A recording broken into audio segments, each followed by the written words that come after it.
तीसरी माँ स्त्रियों की प्रति कहती हैं, देखो, स्त्री का श्रेष्ठ आभूषण है लज्जा। जब फूल को देव प्रतिमा के चरणों पर चढ़ाया जाता है तब वह धन्य हो जाता है, अन्यथा उसका पौधे पर लगे रहकर मुरझा जाना ही अच्छा है। जब मैं किसी को फूलों के गुच्छे चुनते हुए और उन्हें सूंघ कर यह कहते हुए पाती हूँ, वाह क्या सुगंध है, तब मुझे बड़ी पीड़ा होती है। औरतों का इतना क्रोध करना क्या अच्छा है? उन्हें सहनशील होना चाहिए। बचपन में माँ बाप की गोद और युवावस्था में पति का आश्रय छोड़ उनके लिए और कहीं मर्यादा का स्थान नहीं है। स्त्रियां सामान्य रूप से संवेदनशील होती हैं। एक ही शब्द उन्हें क्रोधित कर देता है और आजकल शब्द भी कितने सस्ते हो गए हैं। उनमें सहनशीलता होनी चाहिए और कितनी भी कठिनाई क्यों न हो, उन्हें माँ बाप या पति के साथ ही रहना चाहिए। एक दिन एक स्त्री भक्त ने श्री माँ से कहा कि उसकी लड़की को विवाह करने के लिए आदेश दें। इस पर श्री माँ ने कहा, सारा जीवन दूसरे की दासी बनकर रहना, उसकी इच्छा अनुसार चलना, यह क्या कम कष्ट की बात है? यद्यपि अविवाहित जीवन में विपत्ति की कुछ संभावना रहती है, फिर भी यदि कोई विवाह करने की इच्छा नहीं रखे तो उसे विवाह करने के लिए और जीवन भर सांसारिकता में फंसने के लिए बाध्य नहीं करना चाहिए। जो लड़कियां पूर्ण संन्यास के जीवन को ग्रहण करना चाहती हों, उन्हें ब्रह्मचर्य का जीवन बिताने के लिए प्रोत्साहित करना चाहिए। बेटी, तुम बड़ी भाग्यवान हो कि तुम्हें यह मानव जन्म प्राप्त हुआ है। भगवान के प्रति उत्कट भक्ति लाओ, कठोर परिश्रम करना चाहिए। बिना प्रयत्न किए किसी को भला कुछ मिलता है?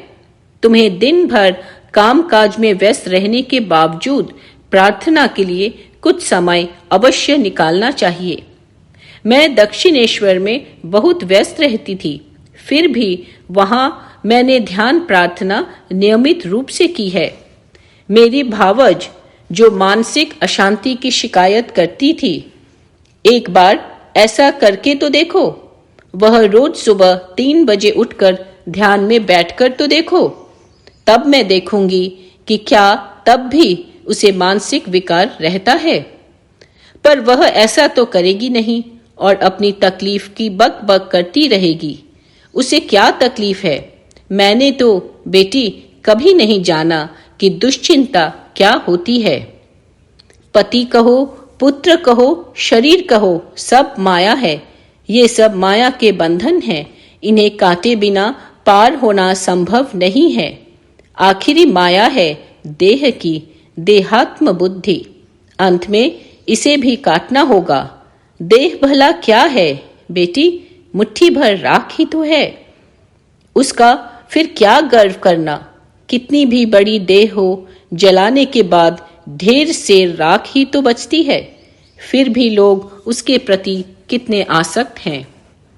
एक स्त्री ने श्री माँ को किसी को साधु बनने के लिए प्रोत्साहित करते देख उलाहना देते हुए कहा, विवाह करके जीवन बिताना भी तो धर्म है। श्री माँ बोली, देखो, ये सब दैवी संतान हैं। वे संसार में अनसुधे फूल की तरह रहेंगे। इससे अधिक अच्छा और क्या होगा? तुम खुद जानती हो कि सांसारिक जीवन में कौन सा सुख मिलता है। तुमने इतने दिनों में मुझसे क्या सीखा है? लोग सांसारिक जीवन की ओर क्यों खींचते हैं? इतनी पशुता क्यों है? इससे तुम्हें कौन सा सुख मिल जाता है? क्या तुम सपने में भी जीवन के वास्तविक आदर्श की कल्पना नहीं कर सकती? क्या तुम अब भी अपने पति के साथ भाई बहन के समान नहीं रह सकती? ऐसा कीड़ों मकोड़ों का सा जीवन बिताने की इच्छा क्यों होती है? संसार का यह दुख मेरी हड्डियों को बींध रहा है। एक दिन एक सन्यासी की माता ने श्री माँ से प्रार्थना की कि वे उसके पुत्र को सांसारिक जीवन में लौटने के लिए कहें। श्री माँ ने उत्तर दिया, सन्यासी की माता बनना तो एक दुर्लभ सौभाग्य है। लोग तो एक पीतल के लोटे को भी नहीं छोड़ सकते। क्या संसार का त्याग करना सहज है? तुम क्यों चिंता करती हो? एक महिला को दीक्षा देने के उपरांत श्री मां ने कहा, देखो बेटी, मैं प्रायः ऐसे स्त्री को दीक्षा नहीं देती जिसका पति से अभी अभी ही वियोग हुआ है, पर तुम्हारे लिए मैंने छूट दी है क्योंकि तुम्हारा स्वभाव आध्यात्मिक है। देखना, मुझे इसके लिए अफसोस ना करना पड़े। गुरु को शिष्य के पापों का भोग करना पड़ता है। नियमित रूप से मंत्र का जप किए जाना। अपने ससुराल जाने वाली एक महिला से श्री मां बोली, किसी से घनिष्ठता मत बढ़ाना। परिवार के सामाजिक उत्सवों में अधिक भाग मत लेना। कहती रहना, रे मन, अपने आप में रहो। दूसरों के बारे में जानने के लिए उत्सुक मत होना। ध्यान और प्रार्थना की अवधि धीरे धीरे बढ़ाती जाना। श्री मां ने अपनी एक अन्य शिष्या को अचेत करते हुए कहा, किसी भी पुरुष के साथ मेल जोल ना बढ़ाना। अपने पिता और भाई से भी नहीं। दूसरों की तो बात ही क्या है। मैं फिर कहती हूं, किसी पुरुष से मेल जोल न रखना। अगर भगवान उस रूप में भी आए तो भी नहीं।